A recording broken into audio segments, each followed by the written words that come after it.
Hello and welcome back to Earthbeat Visions, a history of the future sound of London.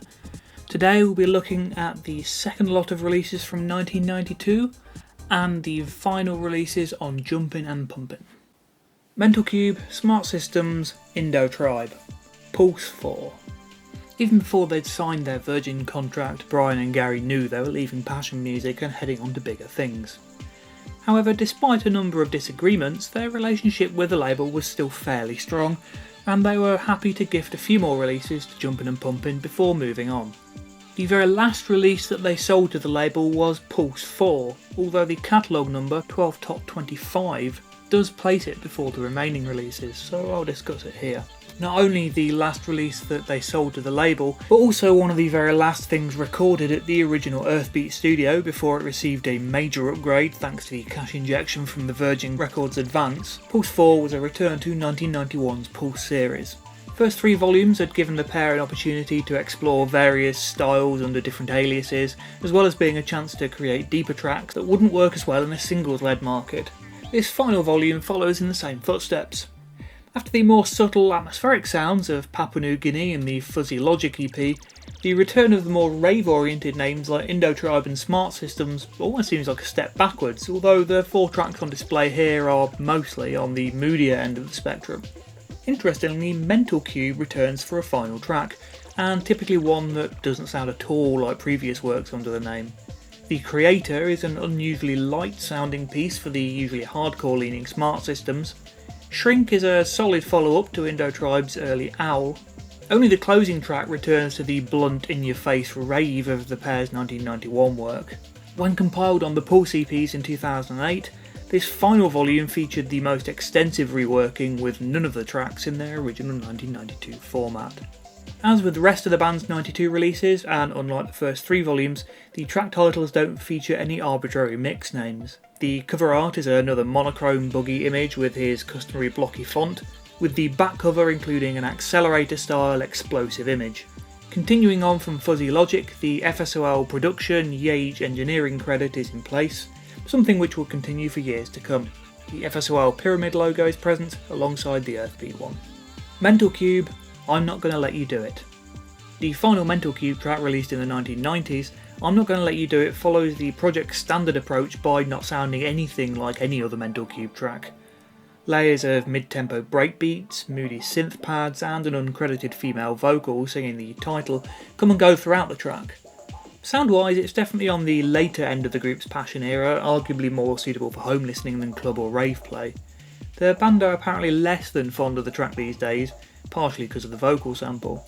This might explain the severe editing of the piece for its inclusion on 2008 The Pulse EP's compilation, which cuts nearly 2 minutes from the track, taking most of the vocal elements with it, and taking it down from 5 minutes 35 to 3:49.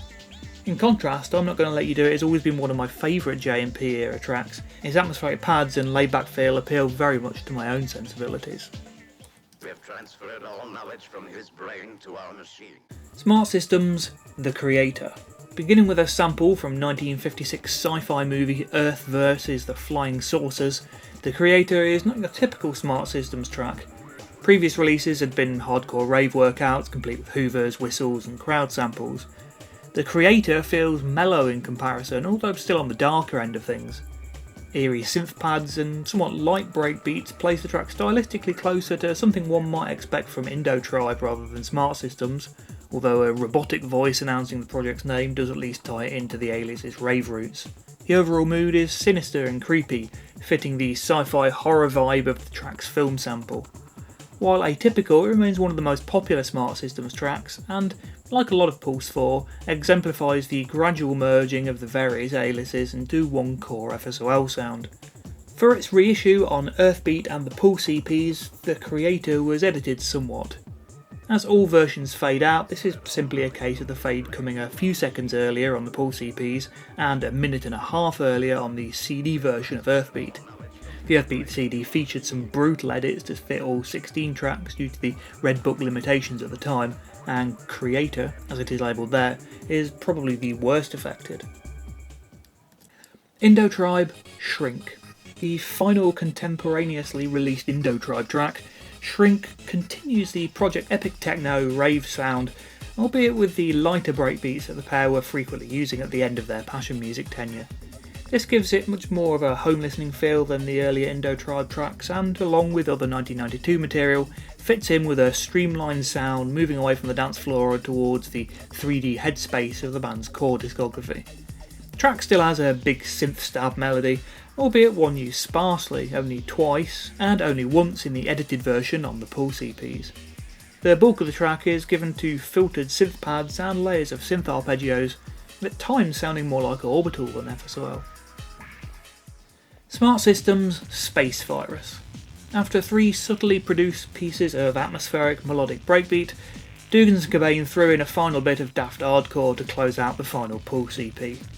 Echoey female vocal samples aside, nothing here resembles the FSOL of 92 onwards, with a squelchy lead synth doing sterling work in the taking the place of the Hoover synth role. As a farewell to Smart Systems, Space Virus is as much as anybody could want, big daft rave music overflowing with big daft energy. As with the rest of the EP, the track was edited for its CD release in 2008, thankfully cutting out the 2 30-second segments with a frankly quite terrible looped vocal sample. Humanoid Stacker Humanoid 92. Release date 2nd of August 1992. Following the huge success of Papua New Guinea and having won the court case and once again owning the rights to Stakker, Brian bought the master and session tapes from the Liquidators. Morgan Khan's label had closed a while back, and he and Garry set about creating a heap of new remixes, many still unreleased, to back a reissue that aligned the track alongside the band's other work for Jumpin and Pumpin. The music video even featured the pair miming with a 303 and 101 in a field alongside the earlier video's graphics. From this moment on, Stacker Humanoid became a part of the core FSOL catalogue and was frequently referred to as being by Cobain as well as Dougans in articles over the coming years. Similarly to the Papua New Guinea reissue, a slew of new versions were released, put out as an 8-track CD, 12-inch with slight differences, casual listener-friendly 7-inch and cassette versions, and with a full colour sleeve.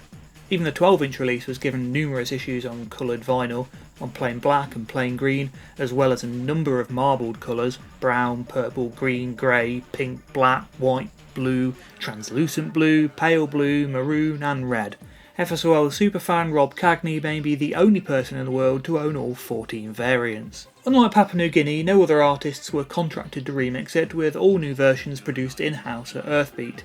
These versions show somewhat less variation than the Papua mixes, although Garry's melodic 94 mix, credited as Kobe's 94 mix, Garry Cobain's 94 mix, Cobain Mix 94 on various sleeves and covers, is beautiful, and the Smart Systems version heads off into the expected rave territory. Also, unlike Papua, the 3 main versions from 1988 were included in the package, as well as a previous compilation exclusive version from 1989. The highly anticipated reissue was licensed to a couple of international labels, with Dutch music empire Dureco putting out a similar version to the Jumpin and Pumpin edition. The usually reliable German imprint ZYX, in contrast, contracted Eurodance producer Udo Sandman to provide a new remix under the name 3 Steps to Heaven. The less said about this version the better. Given a rare chance to provide a full colour sleeve, Boogie went to town blending imagery from the original Stacker Humanoid video with more up-to-date graphics. The FSOL pyramid found its way to the front of the CD and cassette editions and the rear of the 2 vinyl versions, with the Earthbeat logo appearing on both sides of all releases. Bugs also used it as an opportunity to throw in some fairly daft text in a nearly indecipherable font. An attempt at translation has come out as 485YE127PYT, Fuck Yo 15 Bug, Cutty BW 1891, Boogie G 92, Riphead Lark on the front. On the back, Boogie G Riphead, Mark McLean, the only creator, code Boogie G, 1900 to 1992, BPX 080 4JXB, XY820, 0 less than Z equals minus X over YX fluid integer, greater than 8 Maz 41, Buzz the Deadheads. The cassette cover features the rather more blunt Stacker 92 Motherfuck. Corrections are more than happily welcomed. While not matching the peaks of the original 1988 release or Papua's chart run, the single still received a lot of attention and charted at number 40 in the UK. Stakker Humanoid Smart Systems Remix. Ah yes, the Smart Systems remix of Stakker Humanoid starts a bit like the original and then goes into hoovers, rave whistles and crowd samples. There's almost an amusing inevitability about the track. This is the last ever track the band would make in this style, so it's quite fitting that it circles back right round to the start by being a remix of Brian's first full release. As subtle as a brick, but undoubtedly lots of fun. Stakker Humanoid, Garry Cobain 94 mix, aka Kobe's 94 mix and Cobain mix 94. Cobain's Stakker Humanoid mix, with its many confusing names, is the standout track on the 1992 reissue. Moving away from the standard acid structure that most of the singles tracks take, it instead utilises intense drum machine programming and synth sequences for long stretches, before gorgeous synth pads break through, adding a sense of awe and beauty that the original never had. The main 303 line appears briefly in the middle of the track, but otherwise it feels very much like an original piece in its own, closer to something Indotribe might put out. The synth pads return for an atmospheric outro, which is extended by a further 20 seconds on the Earthbeat cut, making that the ultimate version of the track. Stakker Humanoid Snowman Mix. Originally released on 1989's Deep Heat and Deep Heat 89 Fight the Flame compilations, the Snowman mix of Stakker Humanoid was a rare early example of a compilation exclusive from the pre-Virgin era. After Brian had regained the rights to the entire Humanoid catalogue, it was given a full release on the 12-inch edition of Stakker 92, later also appearing on the singles 2001 reissue, and as the only version of the track on the Sessions 84 to 88 archived set in 2003, in a version with an extended outro. Atmospheric synth effects open the track, which then plays out much like the track's radio edit, only with a heavily gated sample of the string climax of Walking in the Air, the famous Aled Jones-led song from the children's Christmas classic The Snowman, appearing at various points. The melodic aspect gives Stakker a very different, quite emotional feel, and makes it an unusual and enjoyable alternate take. The version on Sessions 84 to 88 is effectively the 12-inch original version in comparison with the earlier 7-inch. Stakker Humanoid 303 Tribe. One of a few 92 remixes that adds comparatively little to the original, simply bringing it up to date to the rave sound of the early 90s, with heavy breakbeats, crowd noise and rave whistles incorporated into the track. The mix is seamless and it could easily have originated in 1992. Still a fairly inessential track in the grand scheme of things. Stakker Humanoid Outer Limits. If the 303 Tribe mix was created to give Stakker a breakbeat hardcore makeover, then the very similar Outer Limits is a reworking on the more techno end of UK rave of the time, driven by programmed drums rather than sampled drum loops. Once again, the mix is effortless, not sounding at all like an updated version of an older track, but that said, like 303 Tribe, it still feels inferior to the original, and outside of 1992 dance floors, it's more of a curio than an essential listen. Stakker Humanoid Dub Drums. After nearly 40 minutes of Stakker Humanoid, that bass line becomes very tiring.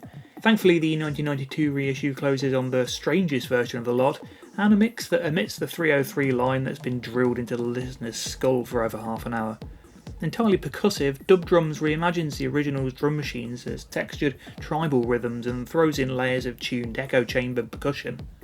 Although not a standout track in its own right, it's enjoyably odd, and a refreshingly experimental piece after the run of more conventional remixes that precede it on the single. Humanoid 92, Tempus et Iocondum. Opening with some dramatic synths, this feels like it could be an epic reinterpretation of Stakker Humanoid. No such luck. This ZYX commissioned remix by 3 Steps to Heaven is a mix of terrible Eurodance and, even worse, tinny sounding Hoover rave. Avoid at all costs. Humanoid 92 Maxi version. A mid-length version of the Tempus et Iocondum mix, and with the synth pads mostly removed, even worse for it. Humanoid 92 single edit.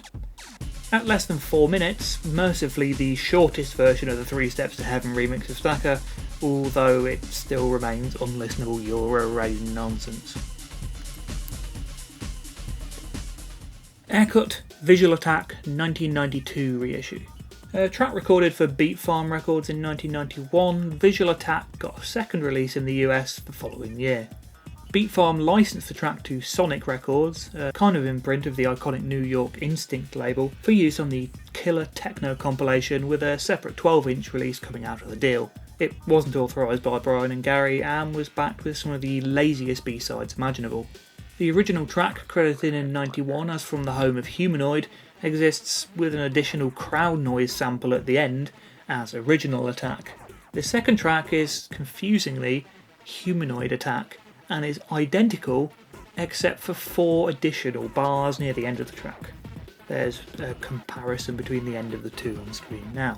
The B-side of the single features 2 remixes by Obonic, the hardcore leading alias of American producer Omar Santana.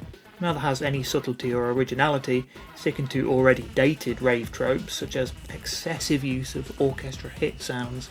The Obonic Assault features some mildly interesting cut-up sections in the first half, while the Obonic Attack is more simplistic and adds a couple of extra minutes at the end. Both fall into the least essential FSOL tracks category.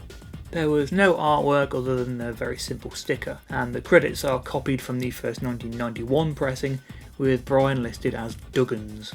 Interestingly, the slightly extended Humanoid Attack mix is the version that ended up on By Any Other Name when the track was reclaimed by the band as a Smart Systems track.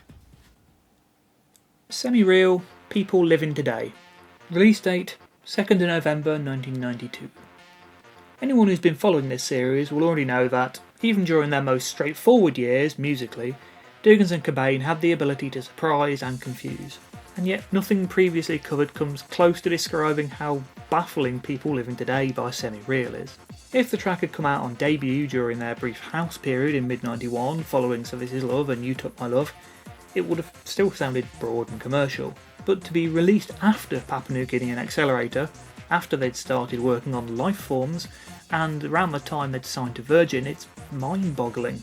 When I was working on the short-lived FSOL wiki a few years ago, the one that I managed to completely destroy, I even suggested it might have been an early track they delivered to Jumpin and Pumpin, and the label had decided to cash in on the success of Papua New Guinea and Stakker Humanoid's 1992 top 40 charting reissues. But no, they really did record a cheesy Euro house track in '92 and created 4 different versions plus edits while they were at it. People Living Today's origins can be found in a holiday in Ibiza, fittingly. Brian was listening to various tapes he'd recorded from Kiss FM and spotted a breakbeat and an acoustic guitar loop that he liked. He made a mental note, and these formed the start of the track when he got home, perhaps suggesting that the Med Mix was the earliest version. They played around with it, creating a whole range of versions, several of which ended up on the single. For all the track's simplicity, and in particular its never-changing four-to-the-floor beat is remarkably unsubtle in comparison to almost everything the band had worked on in the previous couple of years, it's hard to deny that they had their collective finger on the pulse. By late '92, the UK hardcore style had begun to fall out of favour, with ravers moving on to experimental ambient-leaning music, or the more commercial sounds coming from Europe that were pushing feet towards nightclubs and away from illegal gatherings. And People Living Today has its feet firmly in the Eurodance sound, with soulful vocals, exotic flute melodies and congas, anthemic synth melodies, and a warm rumbling bass line. It might be uncharacteristically straightforward and one of the least fondly remembered FSOL releases by fans, but the band knew exactly what they were doing in terms of making club-friendly dance music. White label promos were incredibly popular with DJs, and the track was remarkably successful in clubs, with a fair amount of hype leading up to the release. This included a large hype sticker about the track on the Earthbeat release. This also led to a slightly later release than the other final records the band had gifted to Jumpin and Pumpin. Indeed, the track's club popularity, as well as the band's past 2 charting singles, led Jumpin and Pumpin to put the single out as the band's third 12-inch CD, 7-inch and cassette multi-format release, perhaps hoping for further crossover success. Sadly, and possibly surprisingly, the attempt failed and the single didn't break the UK top 100.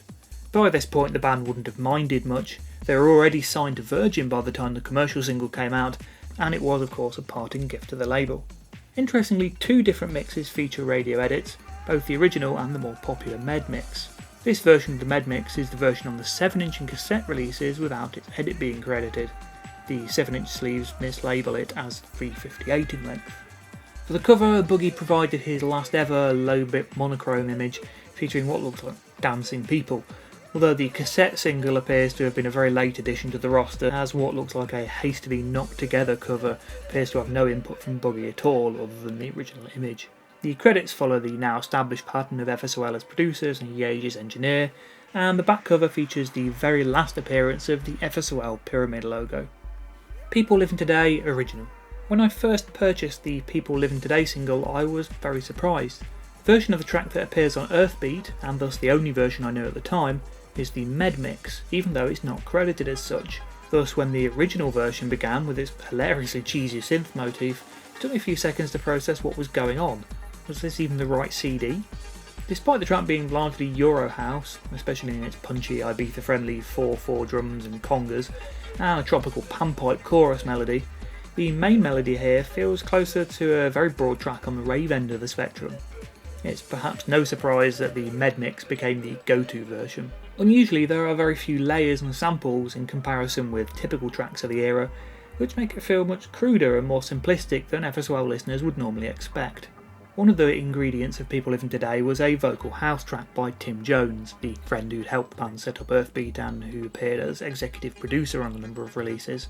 The gospel-hinged house track included a vocal performance by singer Ricky Lee, which Jones allowed Brian and Garry to then sample and include in a new track, eventually leading to the piece's name.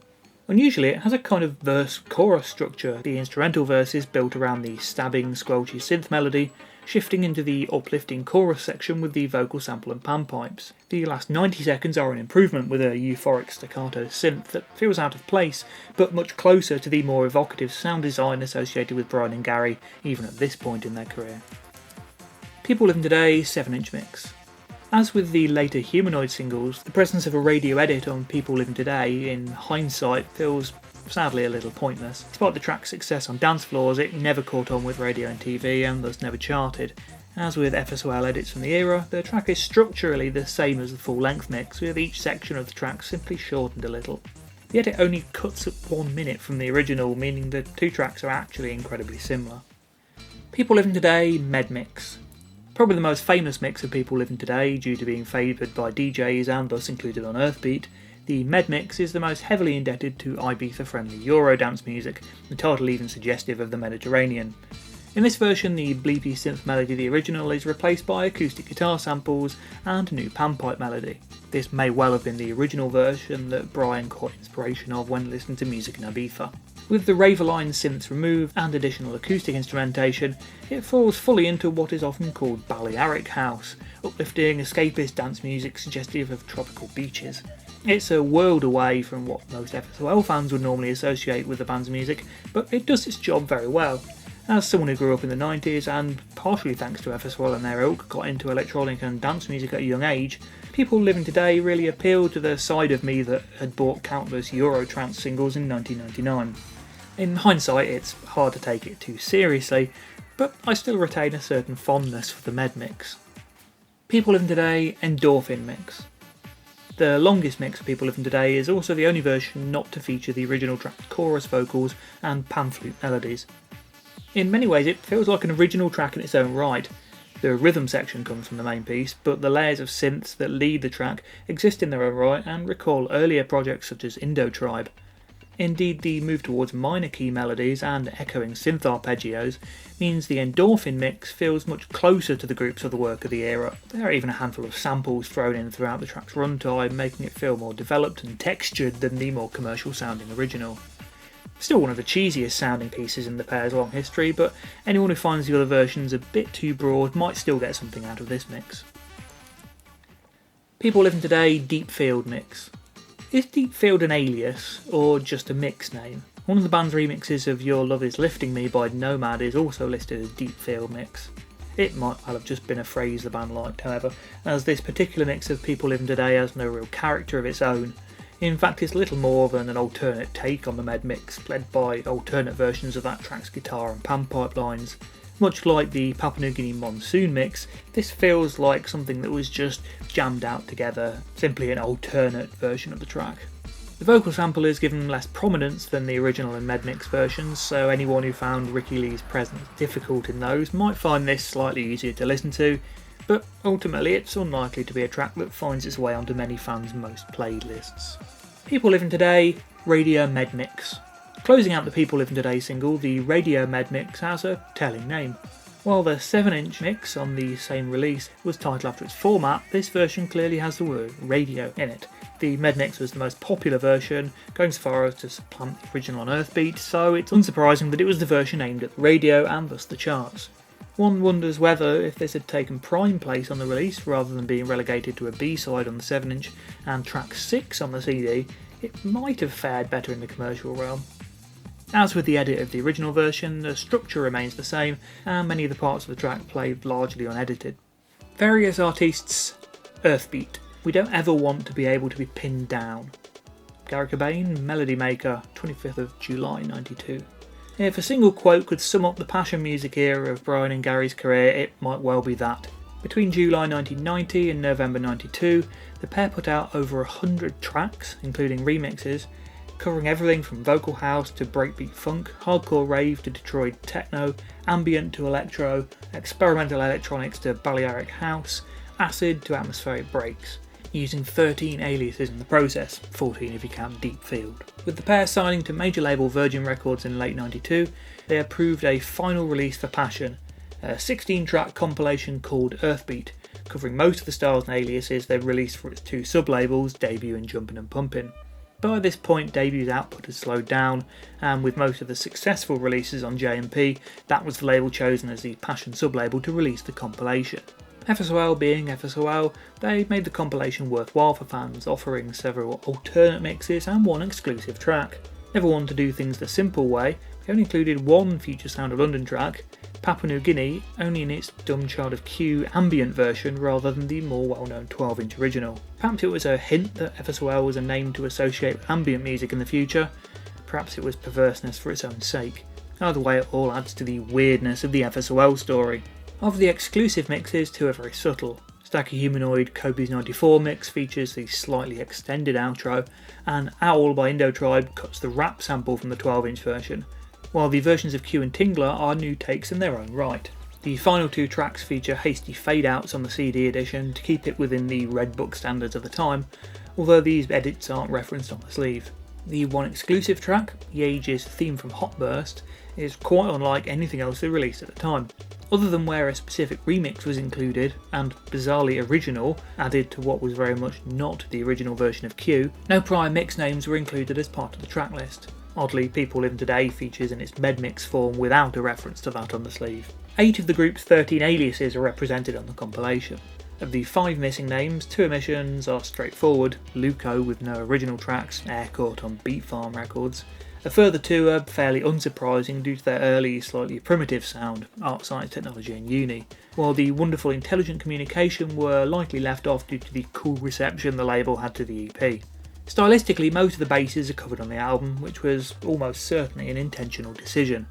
As Garry said in 1992, that's the problem of the last couple of years, people have just picked up on one style. It's been rather like being a football supporter and hating everyone apart from who you support. We listen to anything that's good, we'd be spiking our faces if we didn't really. As an aside, that unidentified interview continues with the wonderful moment Brian looks at Garry incredulously. Spiking our faces? Cobain would later sum it up on the EBV website in his usual sardonic style. A convenient synopsis of this formative period before the fat lazy concept years took hold. After a couple of years working with primitive computer graphics, Boogie provided one final cover, a full-colour explosion behind the Earthbeat logo. By this point, Bugs had become the de facto in-house designer at Jumpin and Pumpin, with every release from top 14 to top 30 sporting a Boogie cover and the label reverting to generic sleeves after the band signed to Virgin. Boogie gave himself an expanded credit as Silicon Optic, a one-off alternative to his 1991 role as Profile Control.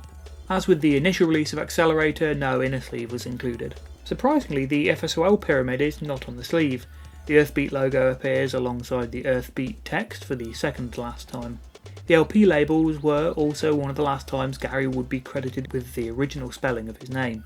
The sleeve also features Tim Jones's final credit as executive producer. The cover also features a hype sticker proclaiming the album features semi-real People Livin' Today on a double album of phenomenal music written and produced by the Future Sound of London, again giving an idea of just how popular People Livin' Today was in clubs at the time.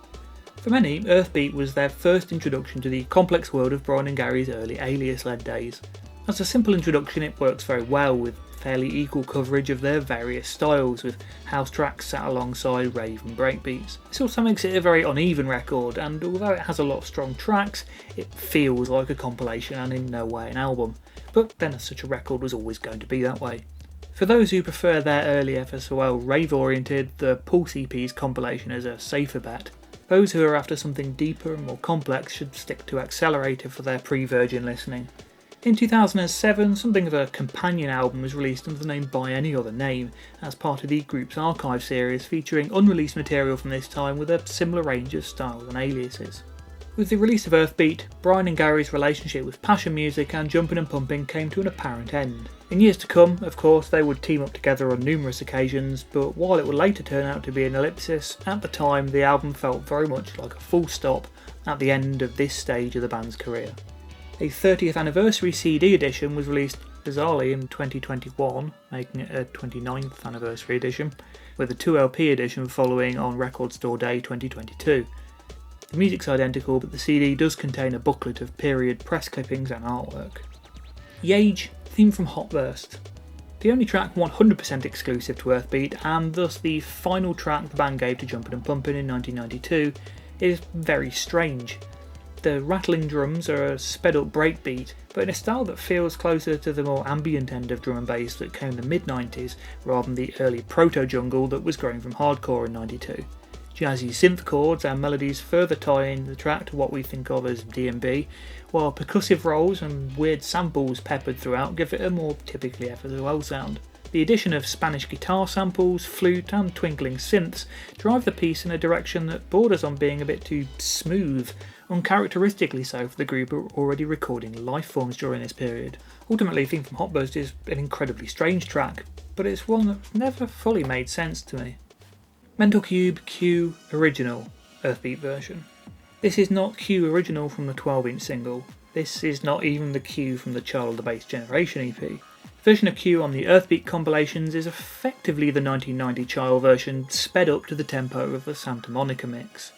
As dance music got generally faster as the 90s rolled on, and as rave music became more intense, it was suggested that Q sounded a bit slow, and so a faster version was attempted. With hindsight, it's abundantly clear that the slower version is the superior mix, but it took me a few years getting used to that version after being familiar with this mix through owning Earthbeat first. Smart Systems Tingler Remix. Love Tingler Meltram mix, but wish there was more of Hamish MacDonald's unique rapping? You're in luck. For Earthbeat, Brian and Garry threw together an exclusive remix of the track which reprises the first rap verse in the 3rd minute. It's like all your Christmases came at once. That's it for today's edition of Earthbeat Visions. I'd love to hear your thoughts about the tracks here and about the group's early Jumpin and Pumpin era in general. Please do let me know. There are also like, subscribe and share buttons down there you might want to press.